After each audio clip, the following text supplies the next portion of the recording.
good to be hosted by Dennis and Rochelle. So. I need to make an announcement before you dismiss. Oh, okay. Well, you can make an announcement now if you want, or you want to wait till they're all here. I'll wait till they're all here.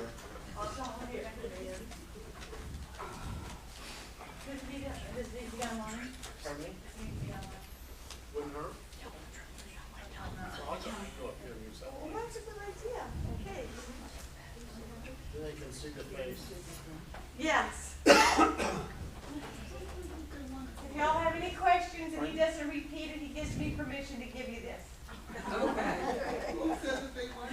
They want to record your questions. Yes. And you. So be careful what you ask. I'm ready. We'll have to. You have to give your name and before you ask the question. Social security number. Yeah. Credit card number, whatever. Okay.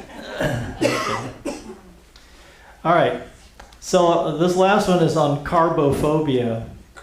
A friend of mine who helps sometimes me do these slides. I go through and find slides, and he helps put them together into a presentation. But I said I need some kind of a title slide for carbophobia, and he came up with this, and I'm going like, that's perfect. How'd you do that? He says AI. He typed in something about, and so this is what you get with AI. I thought, wow, that's pretty good. So it's amazing what you can do with AI these days. I'm not into it yet. I probably need to, but yeah. So carbophobia. Carbo meaning what? What's that for? Carbohydrates. Phobia is fear. So it's the fear of carbohydrates. And I developed this presentation just because no matter where I went, I would.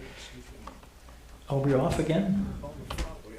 I Oh. want to see what your friend created. Oh, it's in the back, In the back, but not the front? not in the front, so Oops, I'm sorry. that's okay. Okay, there we go. Well, let me There we go. go to work on it. Okay. Oh, still not in the front. Go. Okay. So you can see in the back there. This is a person who's supposedly carbophobic. That's They got their some- exercise routine. They got some.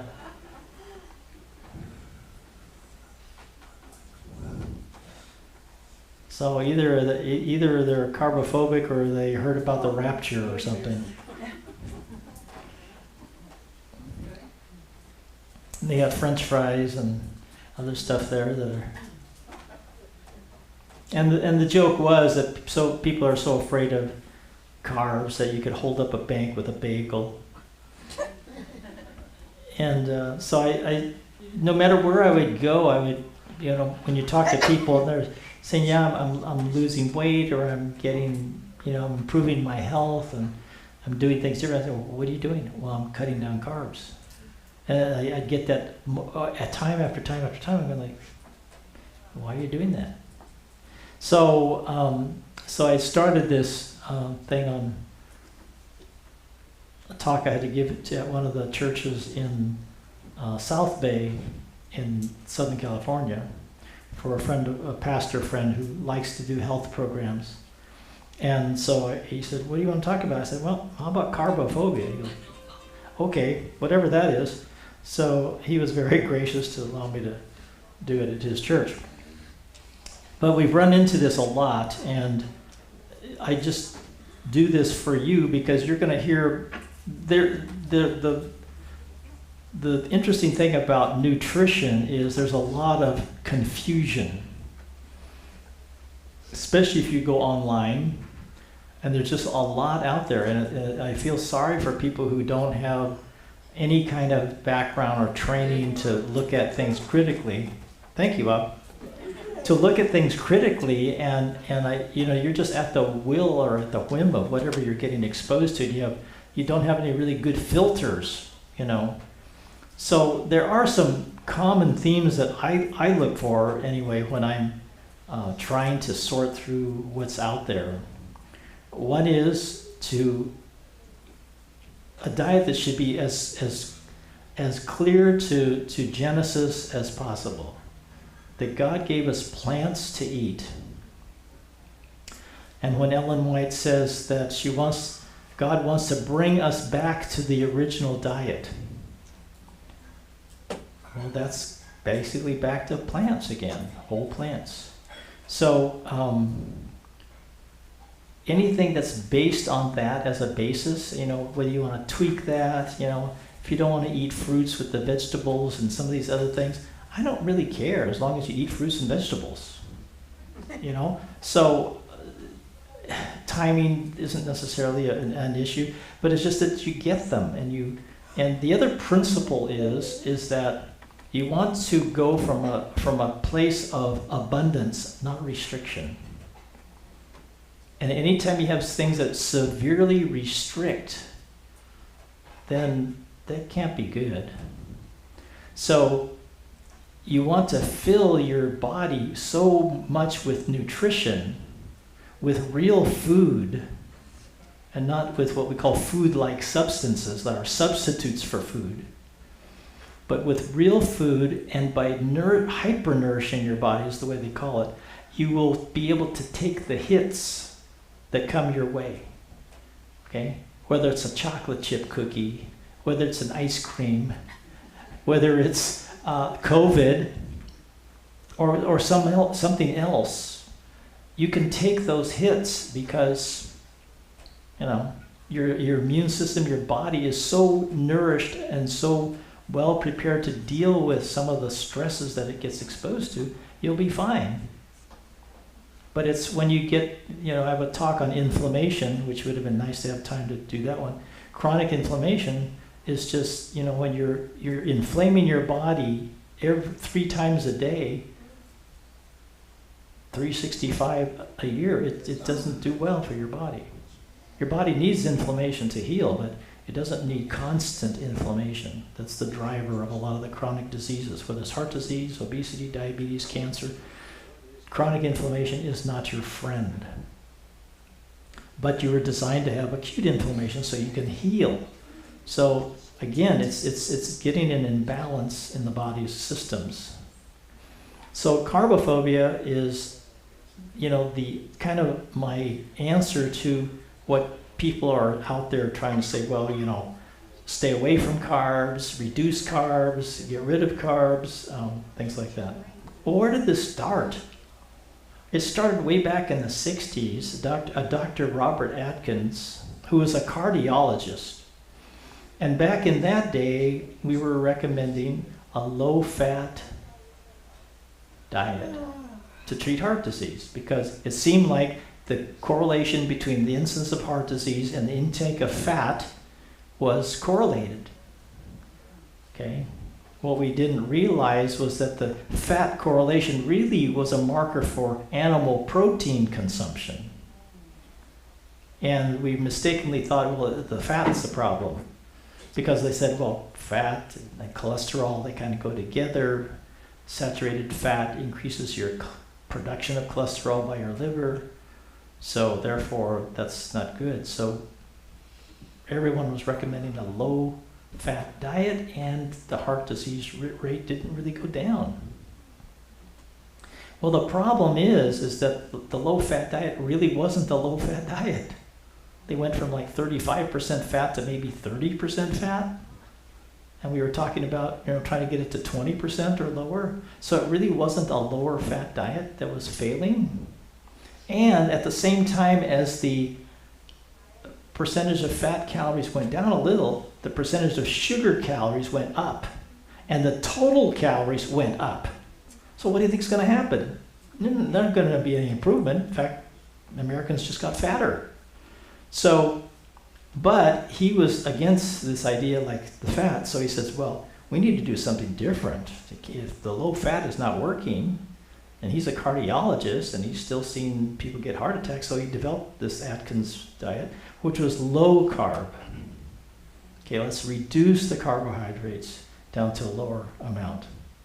And if that happens, then if you can lower the carbohydrates, then the body's going to have to, if it still needs energy, it's going to start burning fat for energy, and then people will lose weight. So he developed this program for not only heart disease, but as a way to lose weight. And it was interestingly popular at first. Now with the Atkins, they have several levels of the Atkins diet. The Atkins 20, the 40, and the 100. When you first go on it, you're supposed to be on the 20 because that's how many grams of carbohydrate you can have for a day. 20 grams. That would be like 5 teaspoons of sugar. That's it. You think, that's 5 teaspoons of sugar is a lot. Well, that's the whole day for food. And that's pretty low. When the average, what do you think the average amount of sugar, added sugar people in the United States eat today a day? 20, Close. Keep going. 25, Keep going. 30. 30.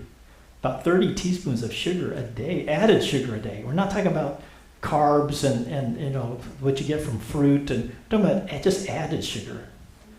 All right, we'll get to that. So what can you have with the Atkins diet? Well, you can have lots of protein, pork chops, chicken, ground beef, salmon, you know, it doesn't matter whether it flies, crawls, swims, whatever. And then you can have vegetables, but you notice that they are the non-starchy vegetables. Asparagus, broccoli, cauliflower, radishes, mushrooms, spinach. You can add a whole list of other things, cucumbers, artichokes, whatever. And then fats you can have, like olive oil and butter. Fruits you can have that are not high in carbohydrates, right? Avocado. And then full-fat dairy products. So you can have all the fat you want. You just want to keep the carbohydrates low. So you don't have to cut down on the fat. You're not going to do low-fat milk, low-fat cottage cheese or yogurt or anything like that. Just keep those the same. That way you don't have to add all the sugar. Because there is some evidence that high sugar content contributes to heart disease. But you have both food industries pointing at the other, saying they're the problem. So you have the sugar industry pointing to the fat people, fat industry, like the meat industry, saying they're the problem. And the meat industry is pointing their fingers at the sugar industry, saying they're the problem. And they're both the problem. All right, then came along the paleo diet. How many of you ever heard of the paleo diet? Okay, so what's the paleo diet? Well, the paleo diet has an interesting idea. It says the paleo diet is eating the way our ancestors ate, plain and simple. So we're not supposed to eat anything that's been developed lately. You know, we're supposed to eat like the ancients. And I agree with that, except they don't look at the ancients the same way as I do. I look at the ancients as Genesis 3 or Genesis 2, you know, the original plant-based diet. That was the way the ancients ate. They're the ones that lived 900 years.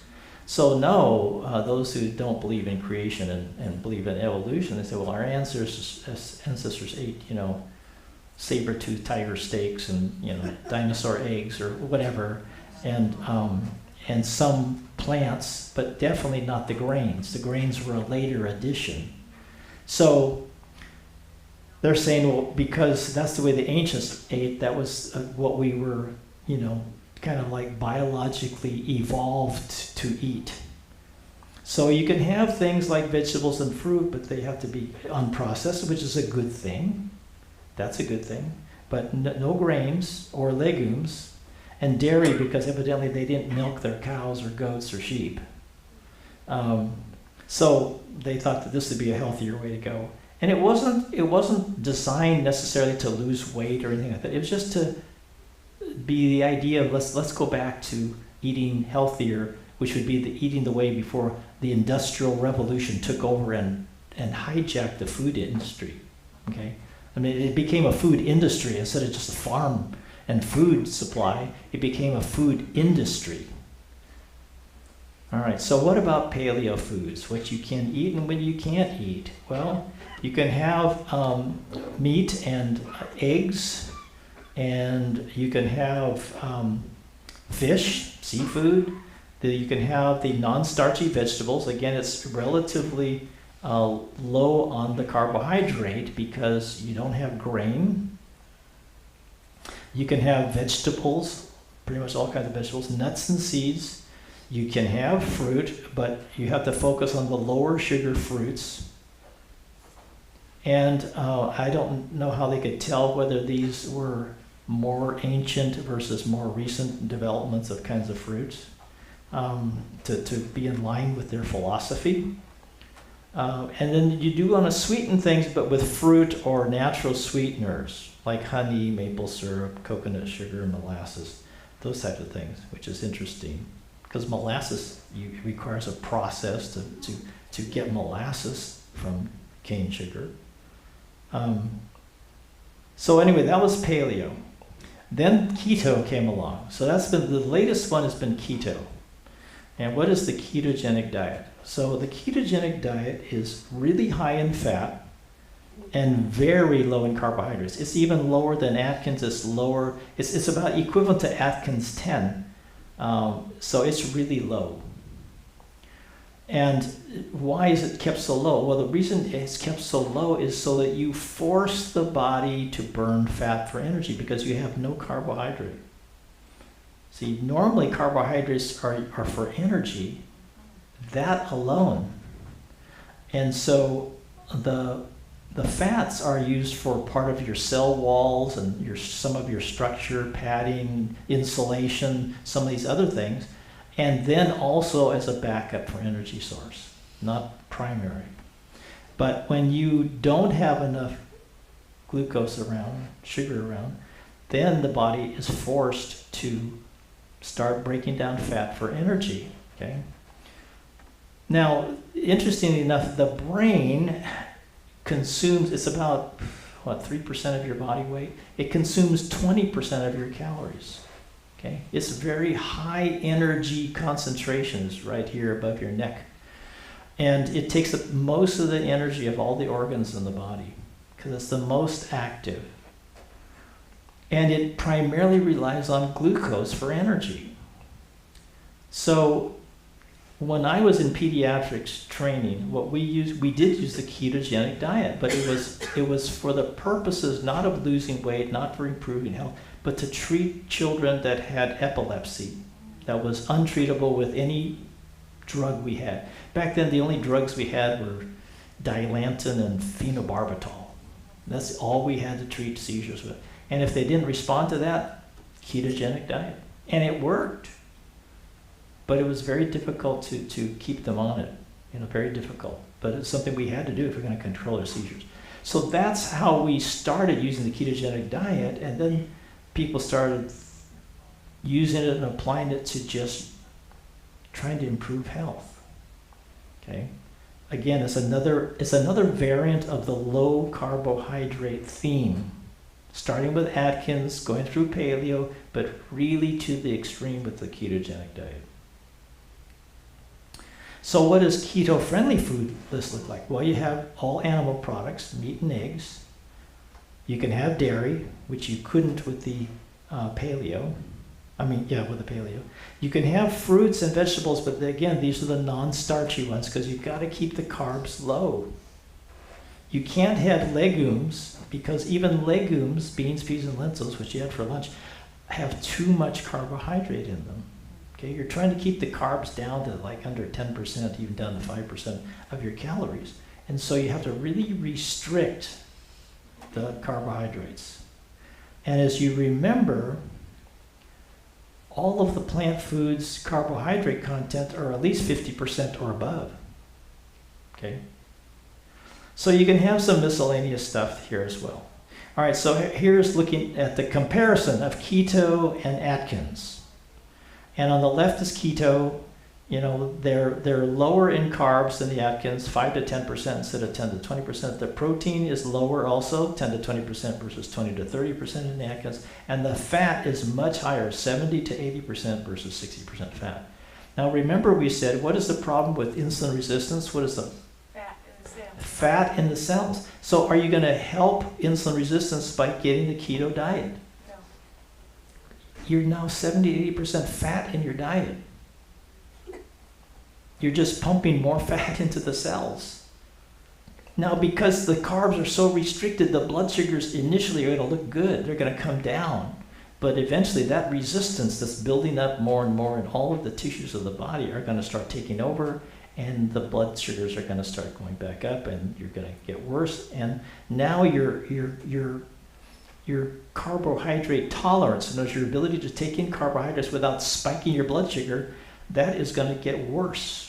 Okay, Because you have more and more insulin resistance, you're going to have more and more carbohydrate intolerance. In other words, you take a slice of bread or a banana and your blood sugar is going to go way up. Okay, what about keto versus paleo?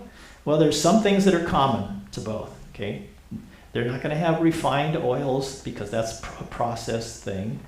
No processed sugar, but they also are going to have animal flesh, leafy greens. They're okay with non-starchy vegetables. They have no grains in either of them, no eggs, no fish, no oils. So there's some parts of them that are good, but then there's other parts that are very, very restrictive or really unbalanced. Here's paleo versus keto. We can go on. Here's paleo versus keto. And this is kind of nice. At least it tells you what paleo is focused on. It's focused on healthy foods that we thought we ate in the past, whereas keto is focused on creating a state of ketosis so that you can lose weight and more quickly and more rapidly than Atkins or paleo. And that's why the keto diet has become popular, because it loses weight the fastest and the most compared to the other two. So it's become more popular. And it's called keto diet or ketogenic diet because you're trying to create a state of ketosis. What does ketosis mean? Ketosis means when you don't have enough sugar for energy, you have to break down fat. When you break down fat for energy, you form a chemical called acetone. Okay, acetone, which is a ketone. And the ketone bodies build up, and what they do is they make you less hungry. Or you can even have, when you get a lot of ketosis, you get abdominal pain, you can throw up and have vomiting, nausea. So ketosis is like starvation. Okay? Ketosis is like starving. When you starve and you don't eat, you break down fat for energy. Okay? And you lose your appetite somewhat because of the ketone bodies building up. When diabetics go into uncontrollable diabetes and their blood sugar goes way up, but they're not getting enough energy into the cells, they go into ketosis. Right? We call it diabetic ketoacidosis. They get a high levels of acetone in their blood, comes out in their urine, their blood sugars go up, and their pH, because it's acidosis, their blood pH goes down from 7.4 down to below 7, and then they're really in bad shape. That's diabetic ketoacidosis. That's not a healthy condition. So ketosis, by just definition, is not a healthy state. Okay, it's not. It's you're imposing upon the body and forcing it to metabolize fat for energy. So this is where we compare the three: the keto, the Atkins, and the paleo. The keto has much higher fat. The Atkins doesn't have really a particular limit. The paleo is 40 to 50%. In protein, the keto is 20 to 25%. There's no limit on the Atkins, and the paleo is pretty high, 35 to 40%. With carbohydrates, they're very low in the keto, and the Atkins, it's stepwise. You start really low, and then you kind of go up to 4, 10, 20, 40, and then 100 grams per day. The paleo is about 25 to 35% of the calories from carbohydrates. So you have no phases except in the Atkins, which has these graduated phases, starting with extreme and then lessening the severity of how much you restrict carbohydrates. Ketosis, obviously you're getting that in the ketogenic diet. The weight loss is the fastest in the keto, and that's why that is so popular, because you get fast results and hopefully long-term results if you stay on that. One problem is, you see, with the carbs so low, where do you get your fiber? Beans. But do you get it from fat, protein, or carbohydrates? Carbohydrate. Do you think they're going to have a problem getting enough fiber when they're on 5 to 10% of their calories from carbohydrates? Yes, they're going to have problems getting enough fiber. They're going to be very fiber deficient. Ketogenic people are constipated all the time. Okay, going to be, it's just a natural consequence when you don't get enough carbs or fiber. This also compares the three of them, and they talk about, it's kind of hard to read here for you because it's such small print, but basically they say with the paleo, it's somewhat restrictive.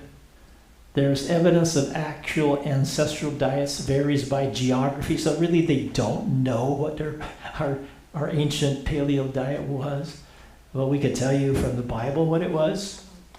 And most modern natural foods are not equivalent to what the ancestors ate. So you get rid of all of the modern foods, what we think are the modern foods that were developed through industry and through, mechanized agriculture and all those kinds of things. That's why they eliminate grain. With the Atkins, there's low sustainability, and there's a potential to feel low in energy, and it's very restrictive. With the ketogenic diet, it may be difficult, they say, in social situations. It's very restrictive and potentially low sustainability. I do run into every once in a while a person, though, that has stayed on the ketogenic for a long time, but I kind of wonder how ketogenic they are. And you really can't know how ketogenic you are unless you test yourself. Okay, you don't know. Are you really getting your carbs that low so that you're ketogenic? You can't tell unless you test yourself. So you can go to the drugstore and buy these urine testing sticks. You can pee on it and it'll show up acetone or not. And then you can know that you're really getting your carbs low enough to be ketogenic. But you can get ketogenic just fasting for a day. Okay, you can do that. So here's where we compare the four kinds of diets: the plant-based diet with the low carb, with the paleo, and the Mediterranean. So this is trying to see where there's some confluence, like we were doing the blue zones. So all four have high fiber, non-starchy vegetables. Well, that's healthy. All four will give you nuts, seeds, olives, and avocado. That's healthy. All avoid added sugars and refined processed grains. That is a healthy thing to do. And all have fish for pescatarians and eggs for ovo-vegetarians. So that isn't for all four, but just showing some of the differences. So you can see that there's some differences, but there are also some commonalities, and those commonalities are actually pretty healthy. But if you just limit yourself to those things, it's kind of restrictive. All right, so what is good? Is there good news about carbohydrates? Why are people avoiding it so much? Well, it's because of this. You want to be on this kind of carbohydrates. Okay? These are like naturally food as grown, intact whole grain, legumes, fruits, vegetables. Okay? This is the problem. These are the carbohydrates that are processed. So you want to get your food from plants, not from something made in a plant. That's the idea.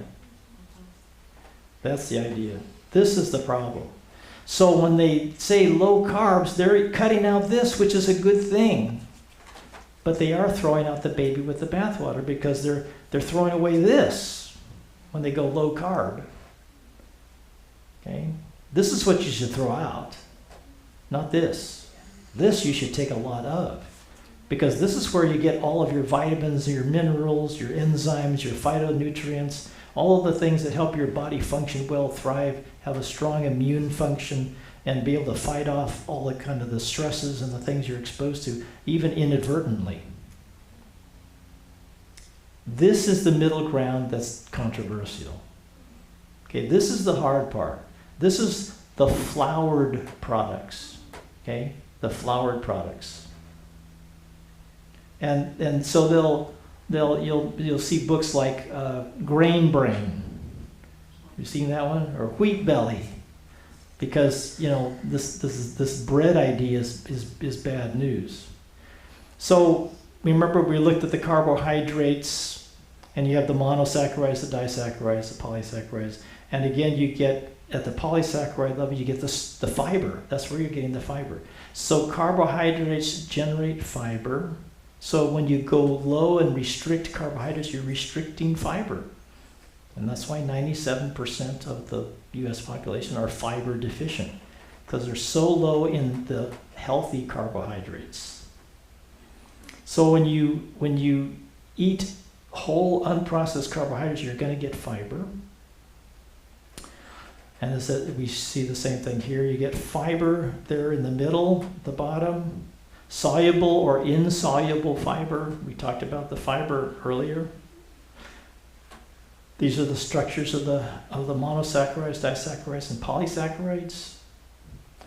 But when you think about it, why would you want to restrict carbohydrates? When we look at what we call the molecules of life, there are some that are not mentioned here as the molecules of life. Well, what do you think is missing here in the molecules of life that you need to just live? What molecules do you think you need to live? One, you breathe, okay? You need oxygen, right? One, you drink, you need water. Those are some basic molecules you need for life. But as far as the macronutrients, proteins, carbohydrates, and lipids or fats, you need them. You need carbohydrates, and the single, simplest, most basic form of carbohydrate is the monosaccharide, is glucose. What is it used for? Energy. Proteins. What is the smallest unit of protein? An amino acid. The amino acids put together make up protein. Okay? What are proteins used for? Structure. Anything that has structure has protein. That's why plants have protein. Otherwise, you wouldn't have a nice celery stalk that's, nice and rigid. You wouldn't have all these other parts of the fruit or vegetable or nut or seed, because it's the protein that makes the structure. Along with, sometimes they incorporate lipids or fats. So what do we need fats for? Well, the simplest fat is a fatty acid. We're talking about the structure of a fat. The fatty acid chains that are linked. Those are the simplest of the fats. What are they used for? They're used for structure and energy. It's your backup energy, fat is, and hormones. A lot of your hormones are made, particularly the sex hormones, vitamin D, all those things are made primarily from lipids or fats. Then you have the nucleic acids. They're the parts of your DNA material. And the lowest single common denominator is a nucleotide. So these are the molecules of life, so you need carbohydrates. You don't want to severely restrict it, particularly when you're thinking about energy. All right, we talked already about the fact there's a lot of different kinds of fibers, and the fibers then are worked on or dissolved, digested, metabolized by the microbiome to form these short-chain fatty acids. So you have a mixture of fiber, soluble or insoluble. They both have a place to play in your health. You want both, and most plants have both. But we want to talk a little bit about something we haven't talked about before, and that is the glycemic index or glycemic load. You may hear about this a little bit, and that is glycemic index, or GI for short, glycemic index, is the measure of how fast the blood sugar rises when you eat it or drink it. Okay? It's just how fast it gets into your bloodstream. And the quicker that it gets into your bloodstream, the higher it's called the higher the glycemic index.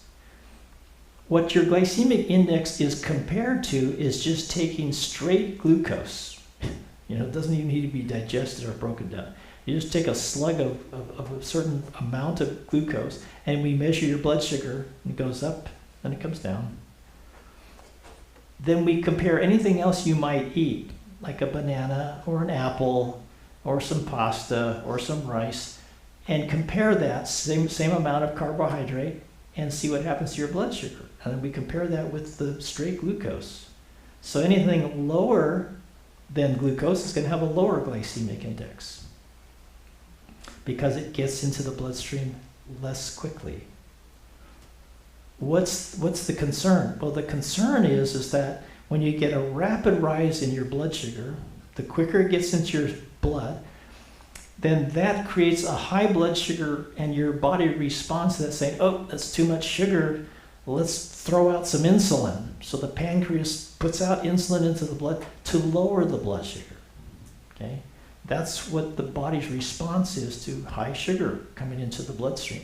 Because it says, okay, this blood sugar isn't good for the body, but it's good to be in the cells. So we're going to open the gates, unlock the cells so that blood sugar can go from the blood into the cells and they can use it for energy.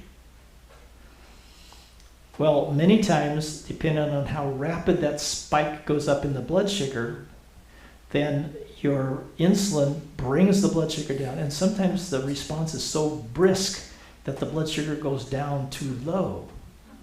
And then you start feeling hungry, or you start getting cravings because your blood sugar has dropped, or you start getting shaky, or you get sweaty. You know, your blood sugar's gone down. This is especially true on things that raise your blood sugar rapidly and don't sustain it, okay? Like a soft drink, okay? You're just getting teaspoons of sugar in water, and then the blood sugar goes way up and there's nothing to sustain it, okay? Compared to oatmeal. If you eat some oatmeal, it's being digested, you're releasing glucose, you're digesting some more, and it just keeps going and going until it's finally digested. It takes a few hours. And that blood sugar is going into your system, but it's going in slower and lower, but longer. So you're less likely to get the insulin spike or a drastic insulin spike, and you sustain your blood sugar much better. Okay, so this glycemic index is just a ranking system to compare how different carbohydrate foods, how they affect the blood sugar levels. It's called the glycemic index. And so anything that is higher than 70, equal to 70, is considered high. Anything that's above 55, 56 to 69 is considered medium. And if you're below 55, you're considered low glycemic index. So it's kind of slowly getting into your bloodstream. Well, we have another thing called glycemic load, just to make it even more confusing.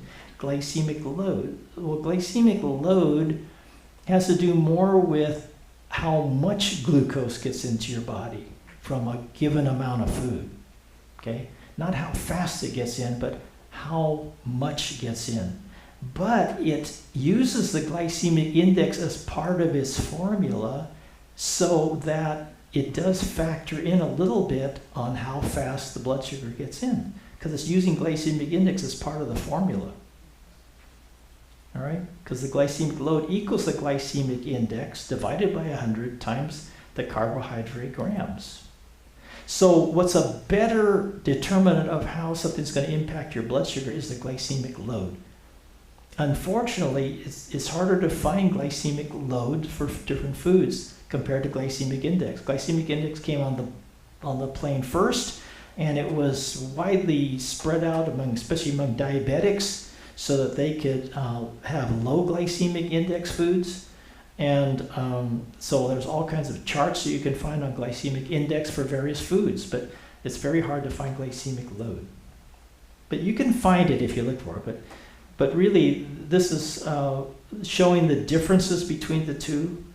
The glycemic index ranks carbohydrate-rich foods based on their immediate blood glucose response. Whereas the load tries to help you get the specific amount of the carbohydrate you're going to get. So in a way, the glycemic index looks at the carbohydrate quality, and the glycemic load does the quality and the quantity of the food. All right.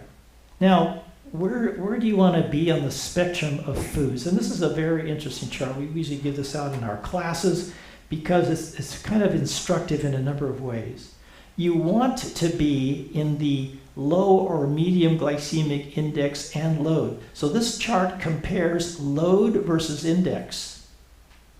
Okay? So going across, you have the low glycemic index, medium, and high, and then going down on the left, you have low glycemic load, medium, and high.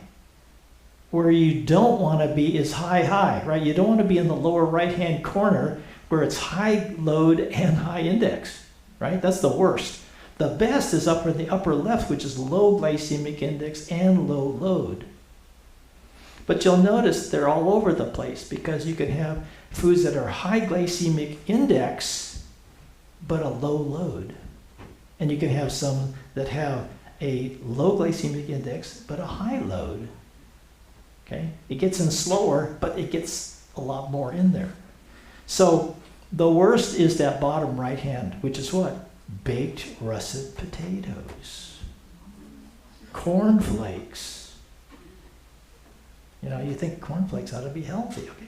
But they're in the bottom right. They're high glycemic load and index. Now, which is interesting, if you look in the upper left, where's corn? It's low glycemic index and load.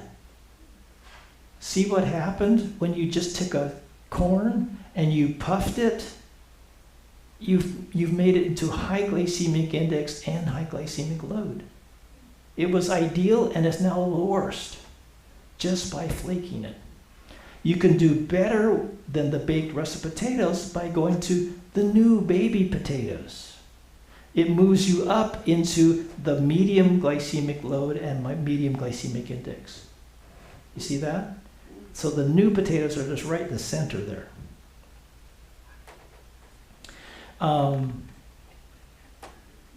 Popcorn. So this is interesting. You get sweet corn, which is low glycemic index and low glycemic load, and goes to the right. When you pop it, you get high glycemic index but low glycemic load. But then you flake it and you get down to high glycemic index and high glycemic load just by taking the corn and manipulating it and making it a different, it's still the same grain, but you've manipulated it in a way that if it changes the physical properties, it now has changed its glycemic index and glycemic load.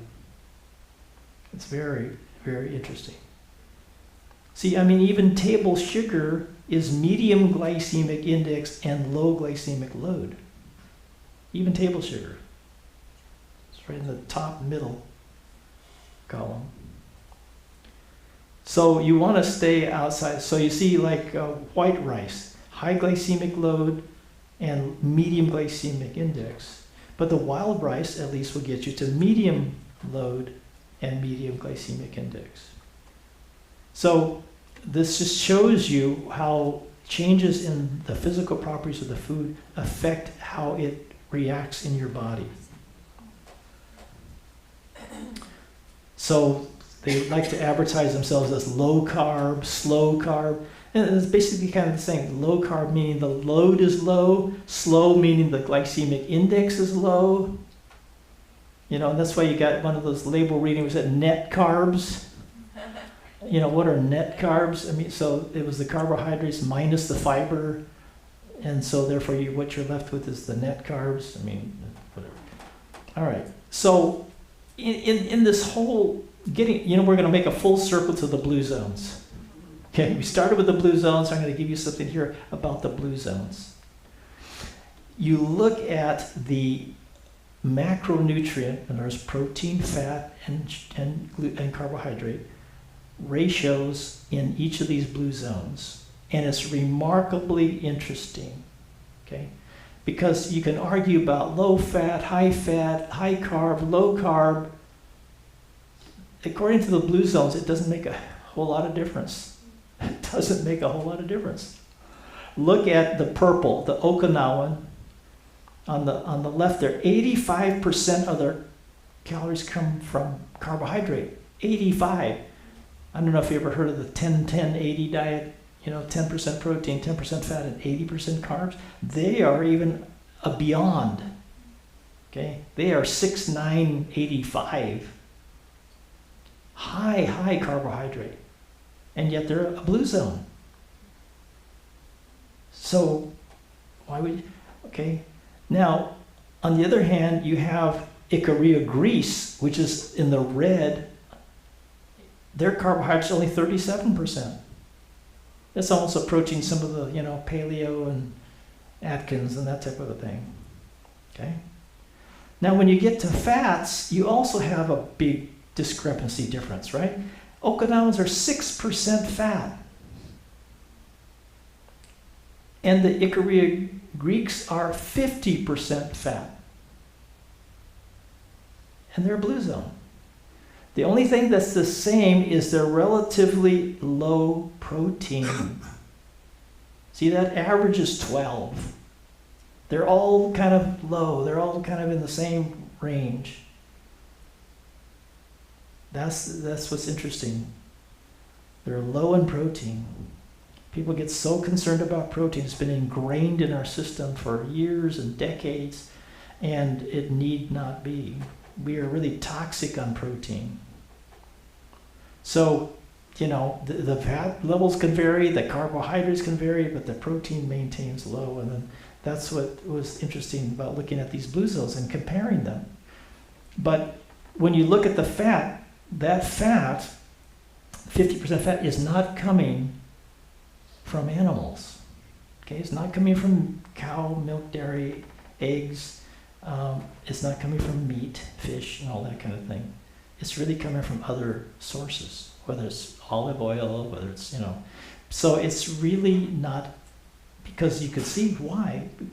Why do we know that the fat's not coming from? Because the protein is low. If it was coming from an animal products, the protein intake would be higher. But it's not animal protein is the source of their fat. Animal products are not the source.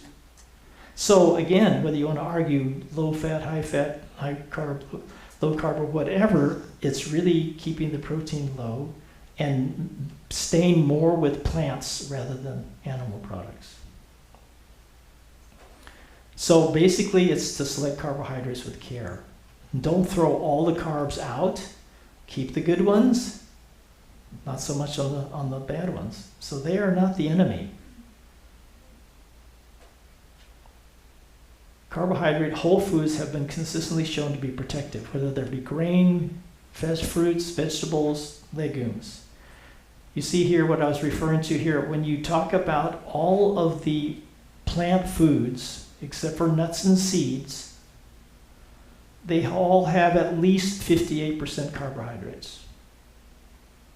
That's why all of these foods have to be cut out or severely limited for those other diets.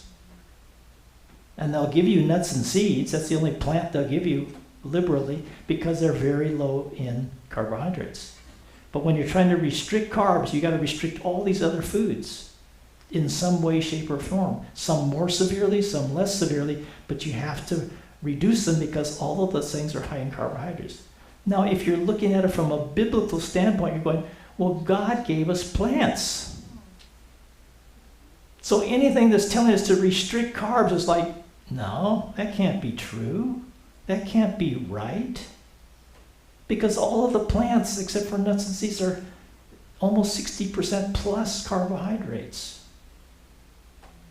Why are you trying to get your carbohydrates down to 20%, 5%, 10%, 35%?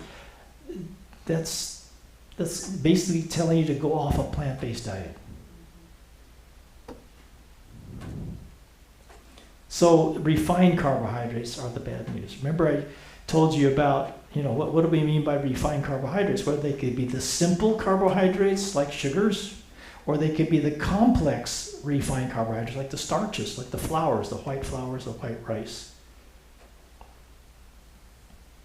Okay, what about sugars? So we talk about added sugar. You have to look for that sugar ingredient in your label reading. And you can look at the grams of added sugar, and it's 4 grams per teaspoon. Okay, so if it adds 8 grams of sugar, that's 2 teaspoons of sugar. What are you allowed? Well, you're around 6 to 9 teaspoons per day. And actually, it's better if you even get less than that. like down to 6 teaspoons a day for added health benefits. Well, do you want to be average or do you want to be optimal? So just even keep in mind like 6 to 9, okay? 6 to 9 teaspoons of sugar added a day. Do you think it's easy to get that amount? Remember what the average was per day in America? 30, right? 30. Where are we getting it from? Okay, how about soda? 18 to 21. Remember, we're supposed to be at 6 to 9? 1 soda, boom. 1 flavored coffee, 7 to 18.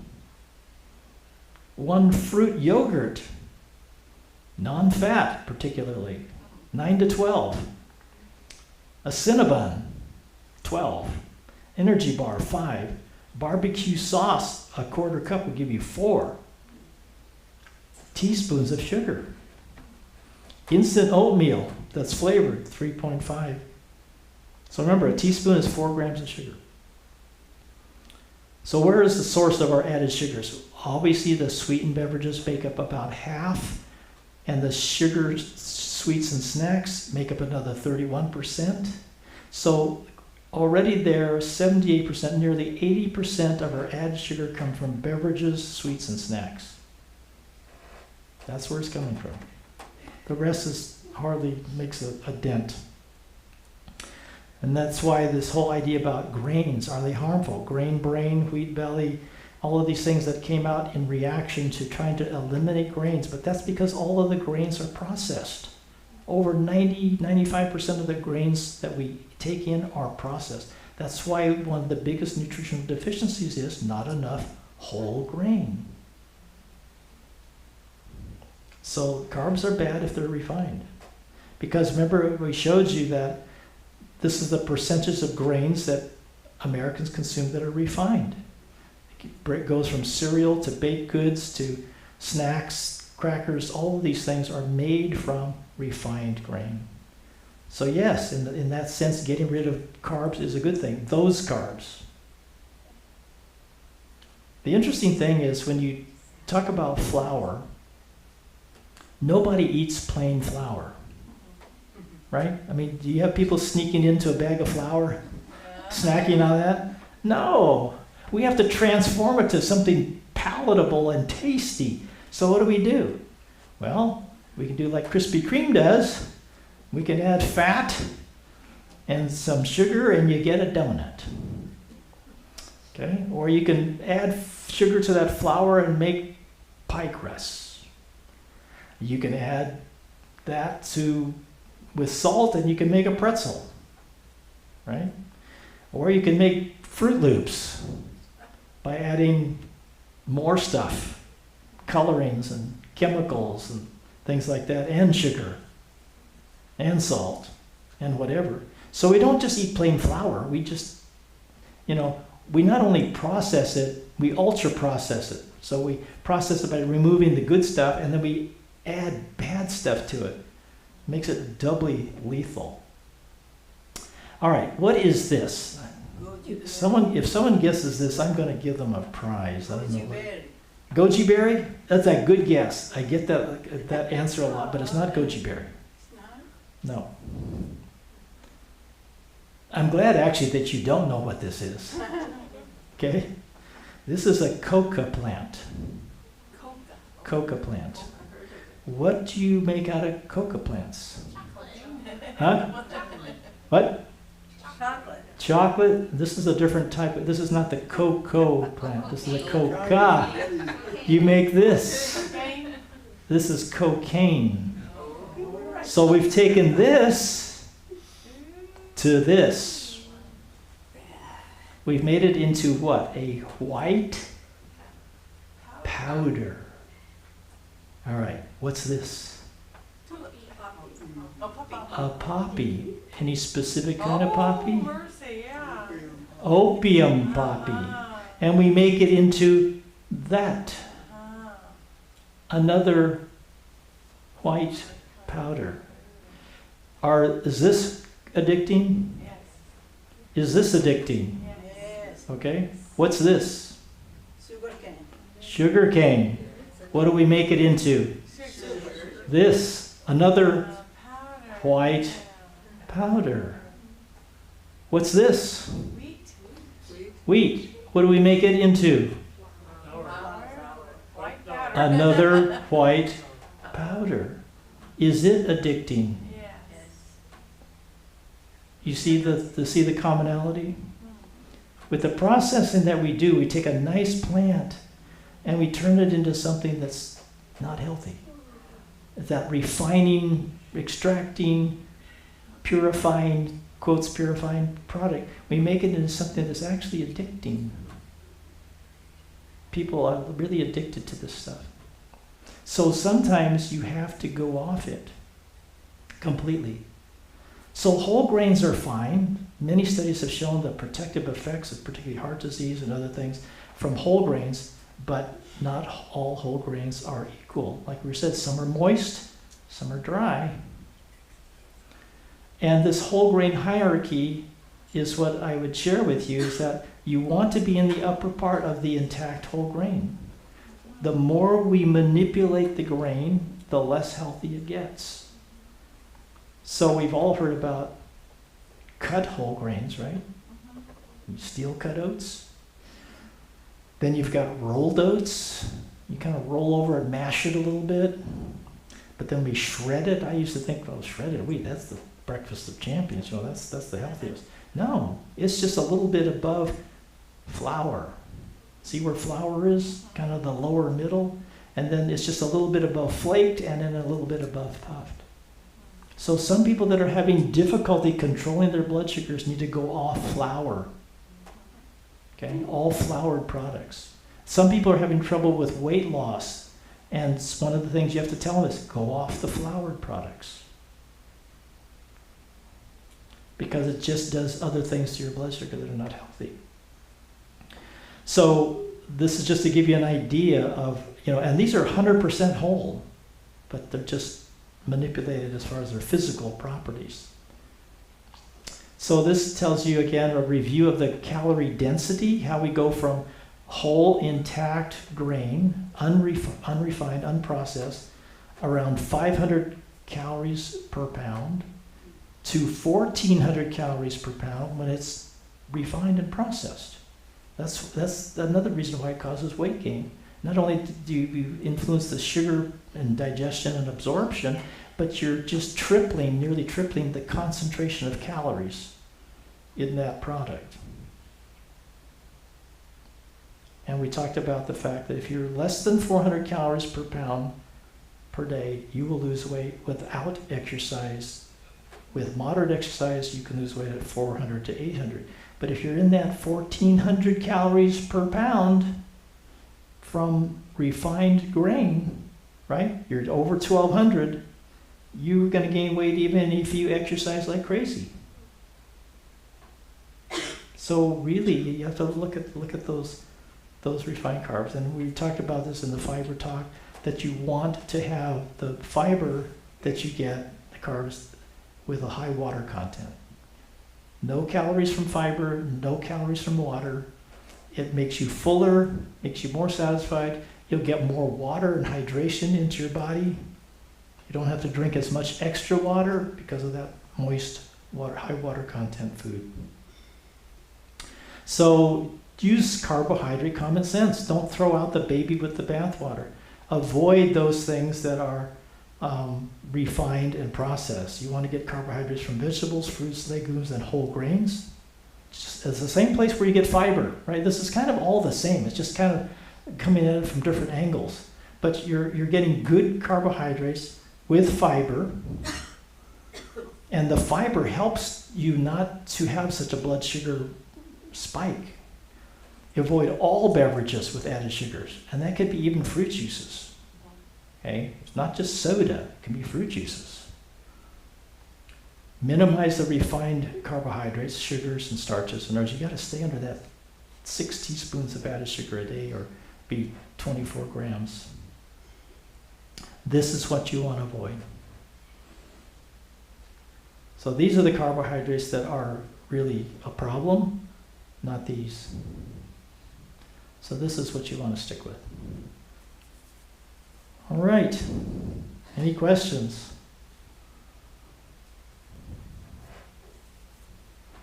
Oh, yeah. Oh, okay. I thought I was going to get away with one question. Bob, Any question? will you repeat? I can repeat it. Can you explain the 400 calories per pound? How do you, Oh, okay. So that cut point, so the 400 calories per pound, if you average 400 calories per pound per day of all the food you eat or less, you will lose weight without exercising. What does that mean? That it means that you're 400 basically only on fruits and vegetables. Because vegetables are 100 and fruits are 300, okay? Grains are at 500, so you wouldn't have too much in the grains, even the intact whole grains. So you're going to stick mainly with fruits and vegetables. That's why juicing or blending the stuff up in green smoothies and just using fruits and vegetables, you'll do fine. If that's all you have. That's just addition. Okay, so you never go over. You don't go over much in the above the fruits and vegetables. You have very little legumes, very little grain, mostly fruits and vegetables. So the people that do juicing, like in that movie Fat, Sick, and Nearly Dead, have you seen that movie? Oh, you should watch it. It's a great story. Fat, Sick, and Nearly Dead. You can get it on whatever, Netflix or something like that. The guy who does juicing. He's from Australia. He's sick. He's overweight, obese. Goes to New York, meets Dr. Furman, who agrees to monitor him, and he stays in a hotel room until he can stand himself. I mean, he goes through withdrawal like crazy, because all he's going to do is juicing. And he is feeling terrible. I mean, he is sick. He's detoxing. I mean, he is just miserable. But finally he gets around to being, okay, I'm not too bad now. I think I can go on the road. So he decides to, they film him this whole time. And he goes driving across the United States and ends up in, I think, San Diego. And then he flies after 30 days, and then he flies back to Australia. But it chronicles his story, and where he stops to buy his fruits and veggies. And he's got this juicer in the back of his car, and he throws all that stuff in there, and that's all he has for 30 days. And he meets interesting people. He meets a trucker in Arizona, and who has the same condition, skin condition that he has. And he shares his story about what he's been doing and how now his rash went away. Doesn't take any medicines for it. And the truck driver says, well, maybe I'd be interested in doing what you're doing one of these days. Give me your contact information.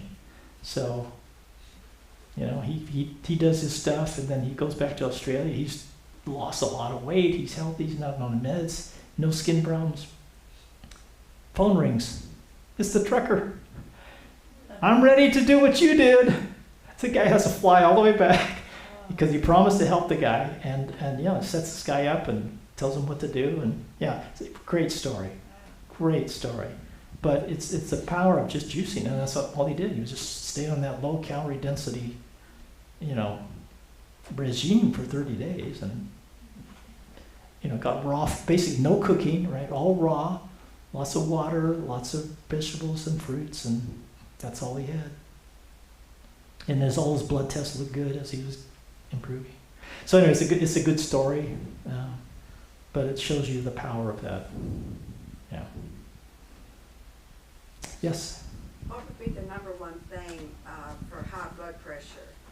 The number one thing for high blood pressure. I know the doctors say salt, give up all salt. Yeah. But is it mainly salt, sugar, or the fats that causes your high blood pressure? It's a good question because all three can do it. Probably the most impactful is the sodium, is the salt. That's probably the most impactful because the salt does stiffen the arteries. So when they get stiff, they're just less flexible. And so when your heart is pumping the blood, usually what it does is it pumps the blood and the blood vessels stretch. And then when the heart doesn't pump, those blood vessels collapse and they're squishing the blood. They're actually helping to pump the blood too, because by their elasticity, they help pump the blood. Well, when they're stiff, like a rigid pipe, the heart's got to hammer that through, And it's got to use higher pressure to do it because it's less elastic. It doesn't give. So it's got to hammer that blood through so it raises the pressure. Now, fats also do it. Because when you get fat into the blood, remember, oh, I guess you didn't see that. But there's a great thing. Why did they tell you to fast before your blood test? Well, because if you just ate and we drew your blood, you'd have a bunch of fat in there. And it interferes with the blood tests sometimes. So they want you fasting so all the fat clears out of your blood, and so that all you have left is the serum and the clots that they can separate, and they just look at the serum and test that without gumming up their machine with fat. So the fat, when it gets into the blood, it makes it thicker. Okay? So instead of water going through your blood vessels, you got oil going through your blood vessels. And that's thicker, higher viscosity, and so it takes more pressure to push thicker blood, right, around and circulate it. So that's going to raise your blood pressure. And by the time you clear that, okay, you eat another meal that's got fat in it, and the same problem. And then by the time that's cleared out, you get another meal. So nearly all the time, except when you're sleeping, you've got fat in your blood, and it's sluggish, and then it's going to raise your blood pressure. And then the high sugar, when you have a lot of sugar coming into your system, your body releases insulin to take care of that sugar. Well, insulin makes your blood vessels stiff and raises your blood pressure. So they all do it. But probably the most impactful, though, is still the sodium.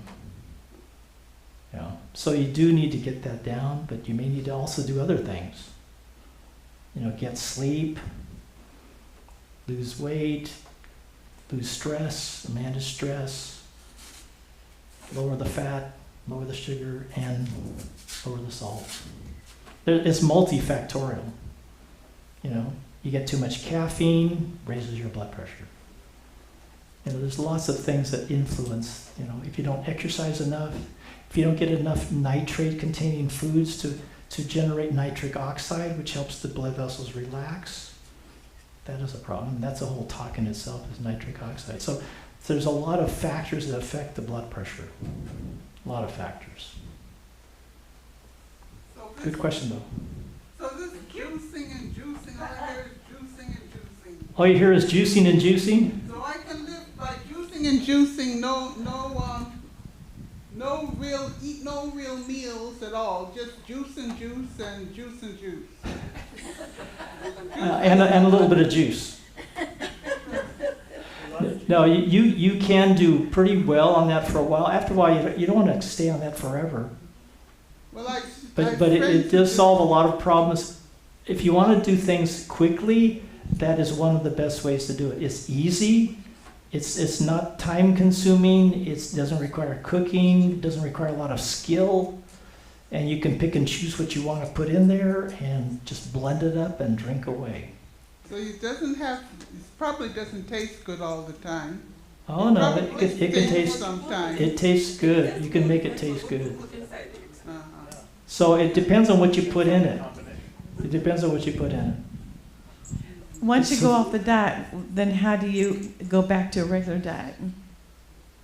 Because I think You never want to go to a regular diet, No, like standard no. American diet. But no, we'll go back to a good diet. so if you go back to a healthy diet, just a whole food, plant-based diet, you just go back to all whole foods. Fruits, grains, legumes, vegetables, nuts, seeds, and spices. That's it. So you avoid all the other processed stuff that we tend to add to things: sugar, salt, oil. And there's some places that say, we're SOS free, which means sugar, oil, and salt free. I don't think you need to go to that extreme. I mean, that is healthy, but it's also less palatable, and it's harder to sustain because of that. So minimal amounts of those things, minimal amounts of sodium. That's why you don't want to say no sodium. You do need some sodium. You don't want to go sodium free like zero, because you won't survive on that either. You do need some sodium. That's why it was so valuable. Animals need it, right? They go go to salt licks because they need some sodium. You know, they're eating plants all day. So you do need a little bit of sodium. Our problem is not that. Our problem is way too much. Yes? I mean, I have a question. Uh-huh. Hang on.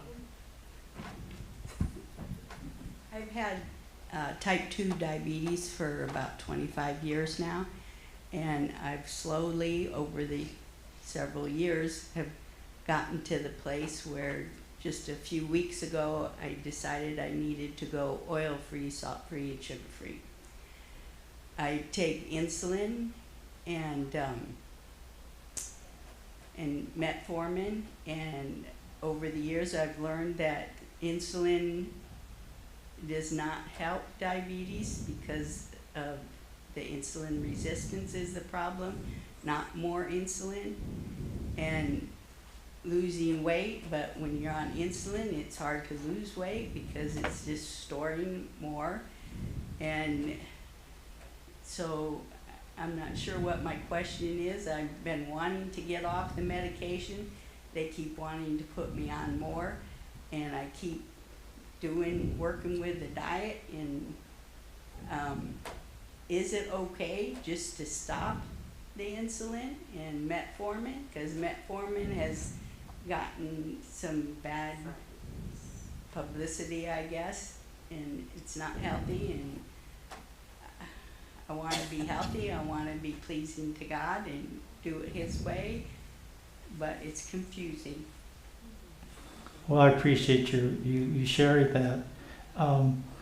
What I would say is this: yes, if you could, insulin and all the diabetes drugs, except maybe for metformin, tend to promote weight gain, which work against you. And that's why a lot of times they'll say, well, once you go on these medicines, you're on these medicines for life. I mean, you'll never get off them, which is true because, that's what they do. They just kind of make it worse. So if you can get off, and you do, but you don't want to jeopardize going into diabetic ketoacidosis by dropping insulin. So it's something you have to do under supervision. You can, I would really strongly recommend probably the Mastering Diabetes program, masteringdiabetes.com, because they will steer you right on the diet, and they're very sensitive about people that are on insulin. They'll watch you like a hawk. You'll really need to monitor your blood sugars to try and get off insulin. But yes, that would be one of the better things you can do. Metformin, not so bad. I mean, it is not great. There was a thing that it does promote longevity, being on metformin. So people say, oh, let's all get on metformin. Well, you don't know how it works. It damages certain things in your liver to make you live longer. It's kind of a very odd thing what you're doing. You're poisoning some part of your system in order to help you live longer. I don't know if that's the best way to live longer. There's a lot better ways without metformin to live longer, as we talked about in the blue zone. So being on metformin is probably the least problematic. It doesn't tend to promote weight gain like all the other diabetic drugs, but it's been shown that, at least for preventing the progression from prediabetes to diabetes, lifestyle was twice as powerful as metformin. So when people who were pre-diabetic, and they randomized, one group was on metformin, the other group made lifestyle changes, including diet, that lifestyle group did twice as good. Half that group compared to the metformin group went on to diabetes. Now, I was going to mention something else about, what was it about insulin? You do want to be careful about coming off insulin, but it is possible. Oh, what you want to do, because you've had it for a long time, right? You want to get a C-peptide test done. Okay, it's called the capital C peptide test. It's a blood test. I think that I have had that done. Okay. Maybe 5 or 6 years ago. Okay, do you know what it was? No. Okay, do you know if it was normal, low, high, what? I can't even remember now what that test was for. Okay, but good. So the C-peptide test tells you how much insulin you make. Okay, because if we measured your blood insulin levels, we wouldn't know if it's what you take, how much of it, and how much of it is how much you make. Okay, we don't know. The C-peptide test will tell us how much you make. At that time of the test, I was still making insulin. Okay, so you want to, especially before you try to go off insulin, you're going to want to know that you can still make some. Okay, because the longer you go with type 2 diabetes, the less chance you have of making it. You know, it gets lower and lower. So, and maybe you being on insulin has made your body require less to make, and so it hasn't exhausted itself. So that might be in a way a good thing, but so it kind of preserved your pancreas cells a little bit. So what you should get another C-peptide test before attempting to go off, because if your C-peptide test is kind of like low, and then you can do a stimulated C-peptide test, then that would tell you for sure whether you can make insulin or not. And if you're really low, you cannot make much insulin, it would not be a good idea to try to get off insulin. Okay, because it means you can't make it. I mean, you know, you wouldn't make it on your own. So, but if you can make some, then there's hope that you can start decreasing the insulin if you start making changes. But you don't want to get your blood sugar way out of control as you cut back on the insulin. You know, as you see the blood sugars coming down, then you start cutting insulin. Does that answer your question?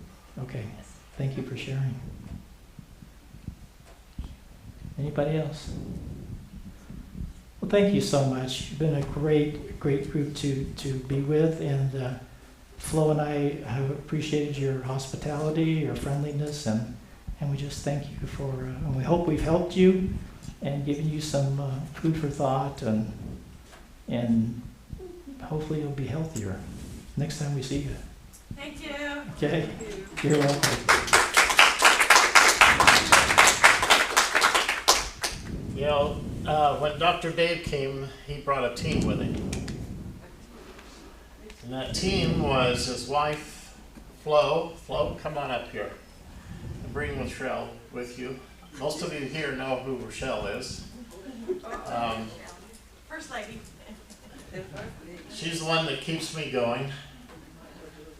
And I appreciate her very much. So, but these ladies have worked hard for the last couple of days. Yes.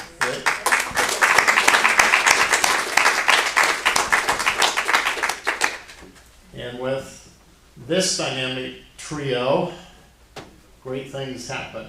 So we're so grateful. So what you must do now is go back to Camarillo and tell them that your pastor forgets where he's pastoring occasionally. And I think just a week ago I made an announcement and talked about Camarillo versus Lebanon. So he gets confused really easy. But after 13 years in Camarillo, you probably understand why that is. And why these wonderful people were there and were the wing beneath Rochelle's and my wings while we were there ministering with them. Not to them, but with them. So it was a great church, and now we've come here and we're passing the torch to you. Now, I want you to get your calendars out and mark this date, 2 dates, coming up in June. Camp meeting is coming up at the end of May, and following that, let me open my phone back up here. I had it open a minute ago, but then it goes to sleep. It's like me. June 6th, I think we set, my phone is confusing because it has 2 times. It has 6 o'clock and 7 o'clock. But I think the meeting Friday night is at 7, if I remember correctly. So, June 6th, Dr. Ron Smith. Now, if you're from the Adventist Church, you know who he is. He is our Union Conference President. Pardon? June 6th? June 6th, Friday night, June 6th, and Sabbath, June 7, he will be here to prepare us for an evangelism series coming up following that at a date that he gives us. So the date hasn't been set for that evangelism series, but he will make sure on that weekend, the 6th and 7th of June, when he's coming to do his evangelism series here. So exciting things are happening in our church. And so this is one of our bridging events that we've been having to prepare for that. So whether you're a member here at Lebanon or somewhere else here in the Middle Tennessee community, we invite you to mark your calendars and come and join us. Invite your family and friends. It's an evangelistic series. It's when we need to invite our children, our neighbors that don't know Jesus like we know Jesus to come and learn more about him. So with that, let me close with a prayer and send you all home. Gracious, loving Jesus, what a joy and blessing we've had this weekend. Thank you for the ministry of Dr. Dave and Flo Lowe. Their love for you, their love for teaching people how to live healthy lives, to live long, healthy lives. And we pray that we will learn the lessons that we need to learn and apply them to our lives, and will empower us with more energy and strength to spread the word faster, because we know you're coming soon. I pray for traveling mercy as all of us go home today, and just bless us immensely and keep us ready to meet you. In Jesus' name, amen. Amen.